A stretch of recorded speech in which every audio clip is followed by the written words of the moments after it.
મિત્રો, ગરમીમાં તમે જે પણ કાંઈ ખાઓ છો એ સીધું તમારા હેલ્થ પર અસર કરે છે અને ઘણીવાર આપણે એવી બધી ભૂલો કરીએ છીએ જે બોડીને નુકસાન કરે છે.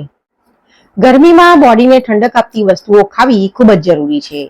ઘણા લોકો અજાણતા એવી વસ્તુઓ ખાઈ લે છે જે બોડીને વધુ ગરમ બનાવે છે. આ વિડીયોમાં હું તમને સિમ્પલ રીતે સમજાવીશ કે ગરમીમાં શું ખાવું જોઈએ અને શું ટાળવું જોઈએ.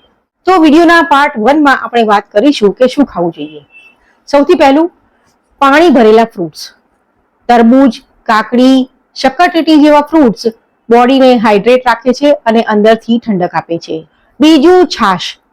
છાશ પાચન માટે ખૂબ જ સારી છે અને ગરમીમાં બોડીને કૂલ રાખે છે. ત્રીજું, નાળિયેર પાણી. તે નેચરલ ઇલેક્ટ્રોલાઇટ ડ્રિંક છે જે બોડીમાં એનર્જી અને હાઇડ્રેશન બંને રાખે છે. ચોથું, લીંબુ પાણી. લીંબુ પાણી બોડીને ફ્રેશ રાખે છે અને થાક ઓછો કરવામાં મદદ કરે છે. પાંચમું, હળવું અને ઘરનું ભોજન લેવું, જેમ કે ખીચડી, દાળ ભાત વગેરે. તે સરળતાથી પચી જાય છે અને બોડીને ભારે નથી લાગતું. હવે વિડીયોના પાર્ટ 2 માં આપણે વાત કરીએ કે શું ન ખાવું જોઈએ. તો તેમાં સૌથી પહેલું છે તળેલા અને ઓઇલી ફૂડ્સ. આવા ખોરાક બોડીને વધુ ગરમ બનાવે છે અને પાચન પર પણ અસર કરે છે. બીજું, વધારે મસાલેદાર ખોરાક ખાવા. તે બોડીનું ટેમ્પરેચર વધારી દે છે અને એસિડિટી પણ કરી શકે છે. ત્રીજું, વધારે ચા અને કોફી. તે ડિહાઇડ્રેશન વધારશે અને બોડીને ડ્રાય બનાવશે. ચોથું, પેકેજ ડ્રિંક્સ.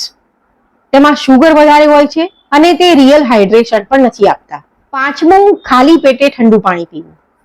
એકદમ ઠંડુ પાણી પીવાથી બોડી પર શોક આવી જાય છે, એટલે નોર્મલ ટેમ્પરેચરનું પાણી પીવું વધુ સારું રહેશે. ગરમીમાં ફક્ત પાણી પીવું પૂરતું નથી. બોડીને પ્રોપર હાઇડ્રેશન અને ન્યુટ્રિશન બંને જોઈએ છે. જો તમે આ સિમ્પલ વાતો ધ્યાનમાં રાખશો તો ગરમીમાં પણ હેલ્ધી રહી શકશો.